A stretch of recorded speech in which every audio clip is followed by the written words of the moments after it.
You are watching the Jennylyn Show, and I am Jennylyn Gleave, your host. Today, I am very excited. I am in San Francisco attending the Artificial Intelligence in Medicine breakfast meeting, and I have the privilege to interview some of the top AI in medicine professionals. I hope you will find this information as powerful and as fascinating as I have. Happened here in San Francisco today. He is the CEO of AI Med, and I work alongside Dr. Chang and Children's Hospital here in Orange County. How did you hook up with all these Americans? Well, that's a good question, actually. I think there's a couple of us in the UK, but the rest of the team are based here.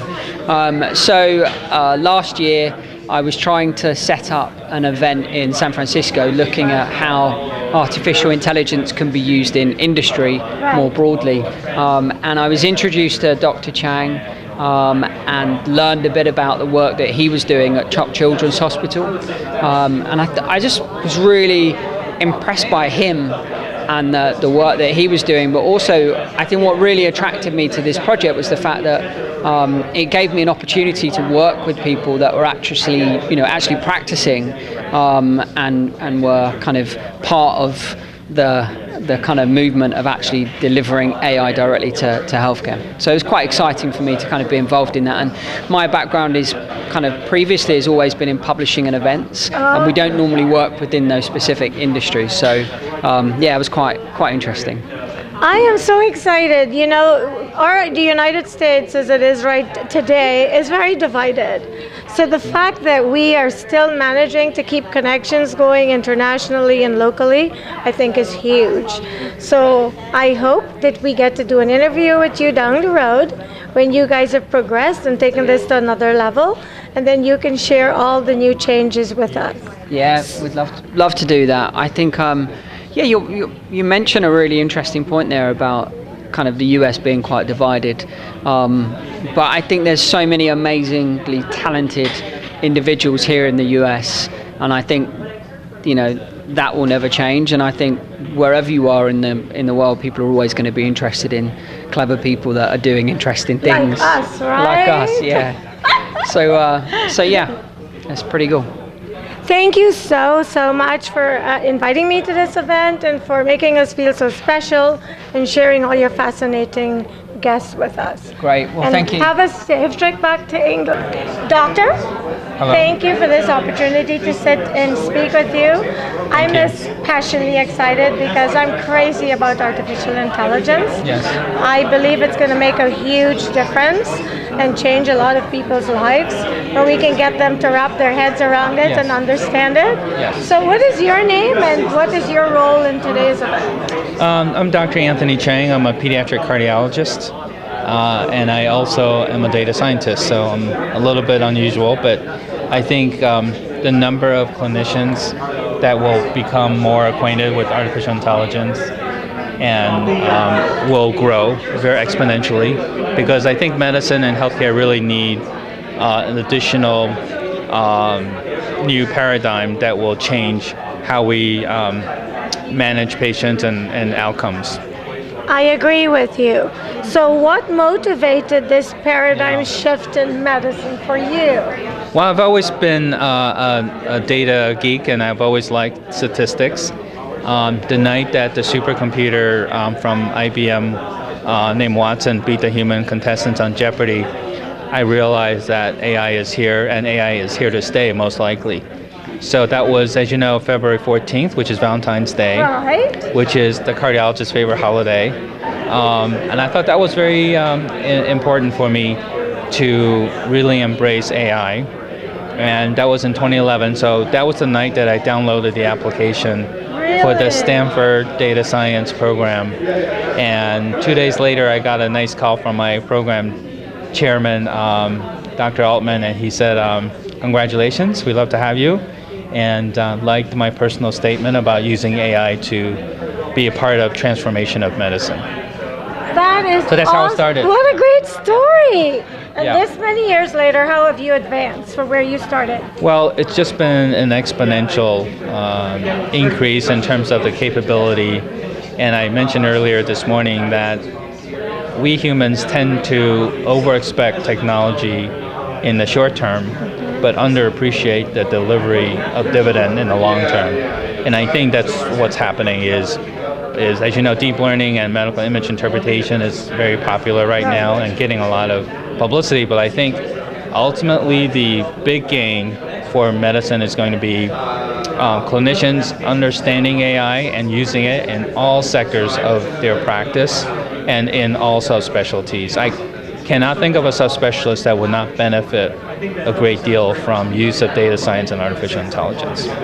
So as a physician, what kind of resistance are you getting, if any, from other physicians? You know, some physicians operate within their little box and circle of comfort, and then they're going to kill me. But outside of that, they're like, oh, that's craziness. Yeah, I think, well, there used to be more resistance. I think that's lessened substantially in the last 3 years, because I think they're seeing or hearing about what it's doing, particularly medical image interpretation.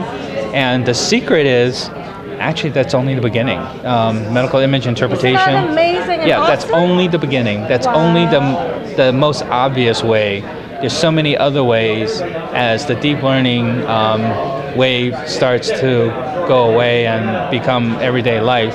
We have so many other possibilities in artificial intelligence, particularly with how doctors maintain their workload and communicate with their patients and families. All of this is going to be very, very quickly figured out and automated to help a doctor's burden. Because as you know, the burnout rate is very high amongst doctors right now. I'm very passionate about not just artificial intelligence, but also how do we utilize this amazing technology to help doctors in their daily lives, and not just help patients, but doctors themselves too.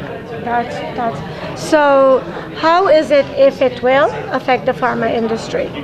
Well, the way it will affect pharma industry is really tying together electronic records and social determinants of health, and basically changing the way we prescribe medicines in the first place, which is you're a certain age and size, this is the dose you get. Well, not only could that be wrong, but even the medication itself could be inaccurate. So we want to change the aspect of medicine so that it's a precision medicine in the fullest sense, that everyone will get a different medication for the same medical condition at a different dose, and that's best suited for them. So it's vastly individualizing how we practice medicine. That is wonderful. And I know it's artificial intelligence, and it has its, have you found that it has a lot of hiccups that you have to work through? Or have you already worked through those? Well, there's so many hiccups. I actually give a talk about 10 necessary steps for implementation of AI in medicine, as well as 10 misconceptions of AI in medicine. So I think that amongst the biggest is we need to get the doctors and healthcare to provide better data so that we can help our data scientist colleagues and patients even more. I think doctors have usually a pretty rudimentary understanding of data and how important data is. Data really leads to information, and then information leads to knowledge, and knowledge is what we're aiming for. So doctors will hopefully in the next decade invest a lot of education as well as resources into providing better service by getting better data and providing better data. Well, there's so many questions I have. What I need to do is a follow-up interview with you in my studio, if you're open to that, that we can really explore this in more detail for my curious viewers, because I'm very curious, but I am fascinated because I feel like a lot of money goes more into technology than medicine, so this is huge that you guys are doing this. Well, the interesting thing is this will change medicine. It will, and hopefully save more lives. Yes, absolutely, yes. So thank you so much. Thank you for your time. Dr. Karen Cross. Dr. Karen Cross.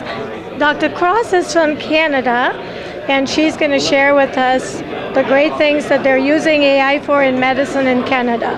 Dr. Cross, thank you for giving me the time. Yeah, it's good. So thank you for the opportunity. I'm actually a surgeon scientist in Toronto, Canada. I'm a plastic surgeon. My specialty is in the reconstruction of both acquired and congenital skin defects. So I've been studying how people heal their skin for many years. And what I found specifically with respect to the diabetic lower extremity, which is what our niche area of expertise is that people frequently come to see me too late. So at that time, when they come to see me, I can't actually perform that reconstruction. There's not much that I can offer them other than an amputation. As we know, people who have diabetes are certainly high risk for wounds, and those wounds can be created just by simply a tight-fitting shoe. If you have a wound, you're actually precluding yourself to an amputation. If you get an amputation, in the first year after amputation, 30% of those people die from that injury. And that's more than the lifetime risk of dying from cancers. And if we think about how much attention we pay to treating people and preventing cancer, we need to do the same thing as well in the diabetic lower extremity. Because of that, I joined forces with an imaging scientist, also in Toronto, Canada. Based on the work that he was doing and I was doing, we solved some of the missing links in our algorithms. We came up with a technology. I'll just show you the technology right now. It's actually a small little disc of near-infrared lights and a camera. It attaches to your cell phone, and you can see there's a cell phone right here. It takes novel near-infrared images that can look below the surface of your skin, so essentially seeing what the eye cannot see. Based on those biomarkers, we can actually predict tissue health. And we're using this for people who have diabetes to try to get them to come to our clinics earlier. Awesome. So based on these results, so I've spent 15 years again studying these novel biomarkers. If we see the biomarkers are present, we know that person needs to come either have a vascular intervention or further treatment. But at the same time, they can actually perform this type of assessment in the comfort of their own home. So the aim of the technology is to actually eventually give this to people who have diabetes so they can monitor for themselves in their own home. We're still very early, so the capacity to give this to a patient is not quite there yet, but we should have this available as a consumer product within the next couple of years. This is fantastic because so many diabetic patients struggle with wounds is one of the big things that they have problems with, one of the many. So are wounds the only aid that they are going to be able to get from this? Right, so it's for right now the actual application of the technology is for wounded skin. However, I was in the burn area for a long time, so it actually adds a lot of value to the burn to try to triage if a burn will heal or not heal. Also, in any situation in medicine where there might be what's called an ischemia reperfusion injury, which means you don't have good blood flow, this technology could be applied. It just happens that my area of expertise, as well as all of my grants, have been surrounded the diabetic lower extremity, and it's such a big problem that we decided to go down that route first. But it has multiple applications in medicine. Yeah, and I think to highlight to this group as well, this would be the first tissue viability data bank that ever exists in the world. So we are the first people to provide this technology both to healthcare providers and patients. I am so grateful that I met you and that I can bring this story back and share it with other people here. Are you guys planning to introduce these new modalities, or it sounds like a paradigm shift in treating some of these conditions? Are you planning to bring it to the US soon?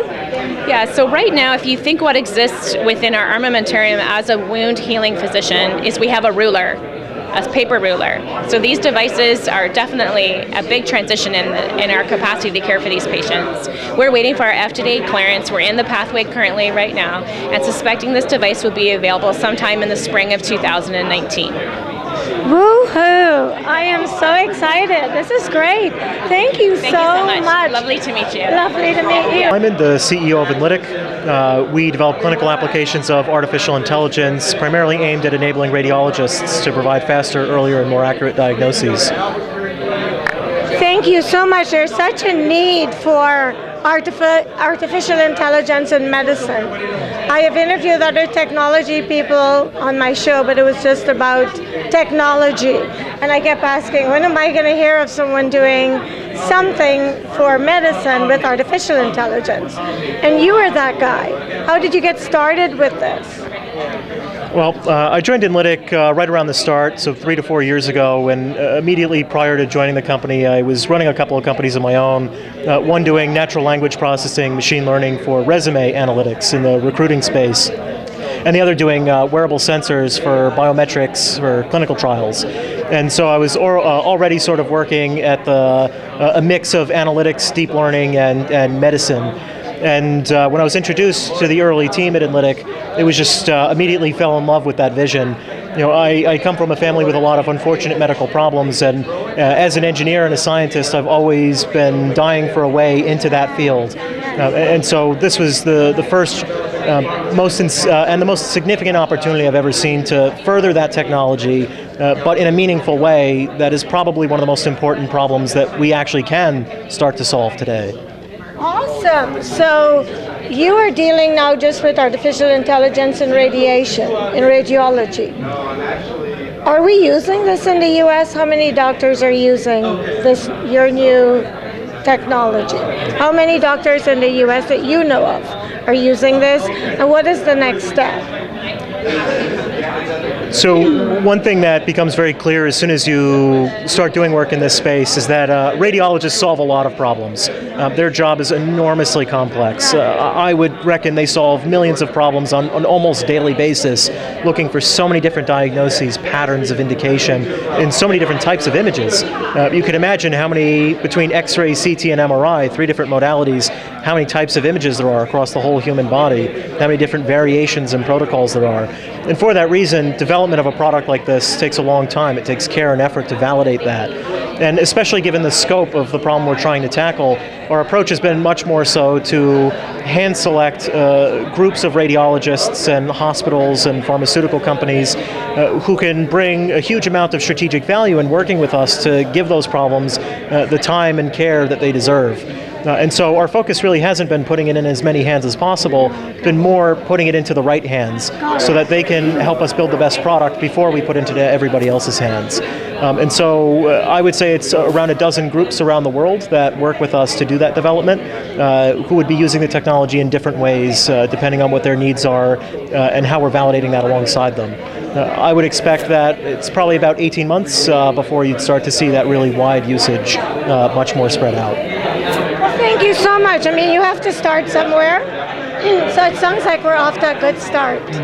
I thank you so much for sharing this with me. Thank you. I know you live in New Jersey, but I'd like to stay in touch with you and find out how you're contributing to all this cutting-edge fascination. Sure. Your name is Josh. Yes. Can you introduce yourself for us? Yes, my name is Josh Mann, and I'm with Sophia Genetics. And so how is your company, what part is it playing, and what's happening now with the reason we're here today?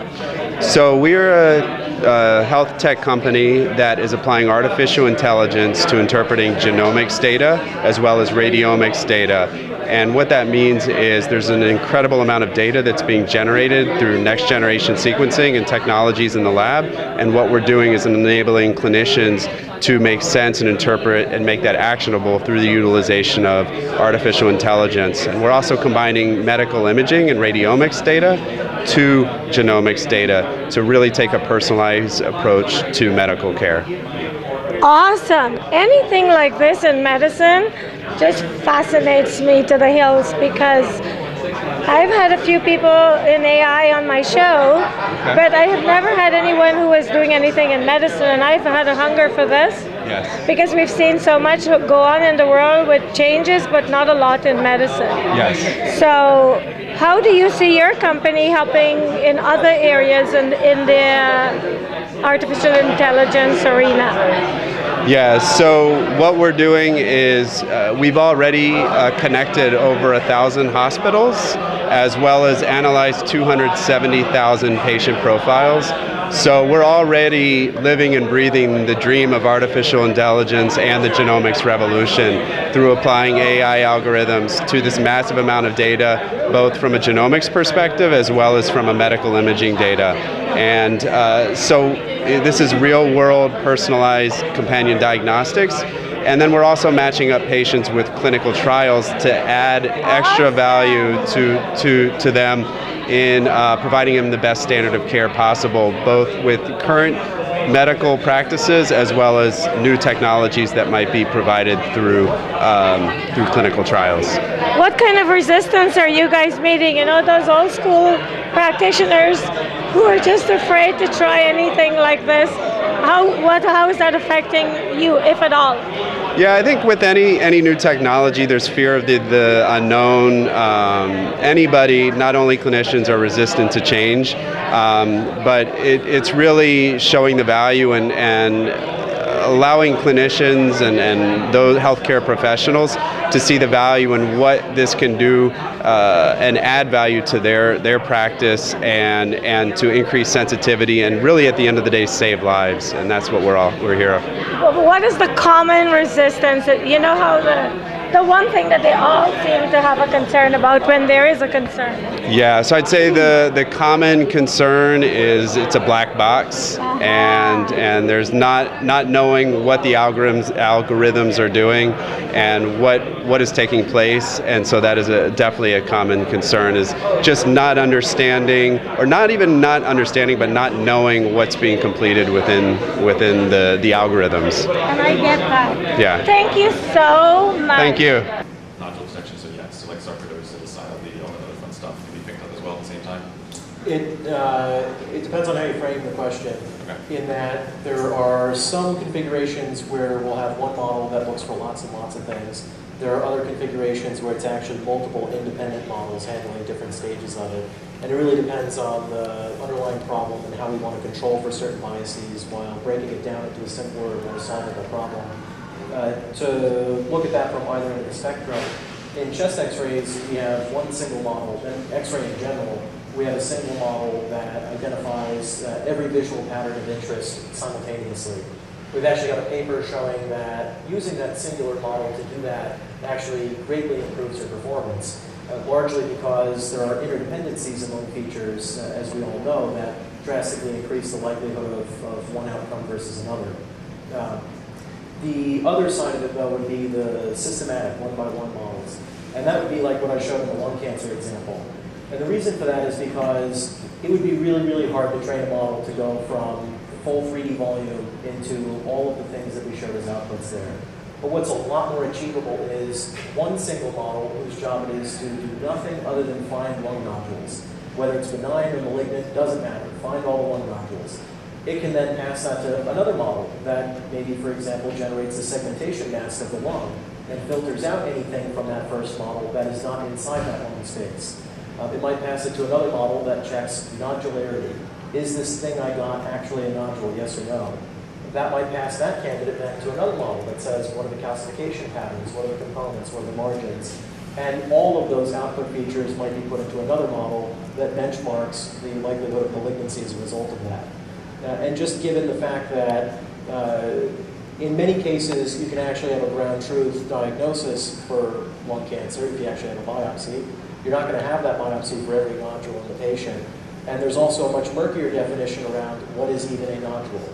So essentially, detection and diagnosis are sufficiently different tasks that in that circumstance it makes sense to use a multi-stage model approach. So really, you have options, and it depends on the scenario.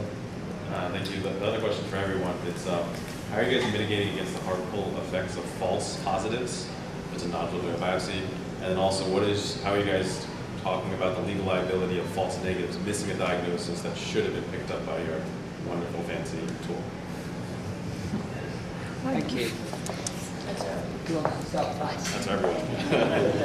I think for us, we have never said we're making a diagnosis. It's a little bit different. We're decisioning. So we mitigate risk by saying this is an adjunct to your current clinical practice. We need more trials and more clinical data to actually triage ourselves into a diagnostic technology. So that's sort of how we've mitigated risk, is by creating decision aid versus a diagnostic. I would just add to that I think it's, again, really important to frame your intended use and your actual interface of the product to really illustrate what aspects of it you would have that confidence in and where you might take some of that liability. In our case, nothing we do now, nor anything that we plan to do, replaces the radiologist. So ultimately, everything exists in order to help the radiologist make a better, more informed decision. And so for false positives, it's unfortunate that in some cases it might introduce something that they have to look at that they otherwise would not have. But it's still up to them to make the decision as to whether or not to follow up that finding. It's also very highly dependent on where you're integrating that, whether you want to bias toward false positives or false negatives. For example, if you're triaging and you're doing that first read and prioritizing, maybe you're filtering out all the normals. In that case, you're going to have a lot of false positives, and that's fine. Because the important part is to have the highest sensitivity possible, and whatever your specificity is, that's the percentage of normals that now don't need to be met. And so in that case, there are false positives, but because of the use case, that's totally fine and expected. And I think that that kind of thinking will open up a lot more application usage in this space as well. Yeah, and to kind of build on that, we also are a decision aid. We are not looking to replace the clinician's expertise. But what we are doing is we're allowing you to see what maybe 100 other clinicians have seen globally, and then enable you to have a better decision based on the data from all these various other clinicians, as well as mining all the publicly available, not all, but many of the publicly available databases to also build into the decision that you would make clinically. And what this does is it expedites the time to making a decision. So, what would take possibly a team of bioinformaticians weeks or possibly months to mine through the genomics data and then look at the databases, as well as combining the hospitals, it's something that wouldn't be able to be done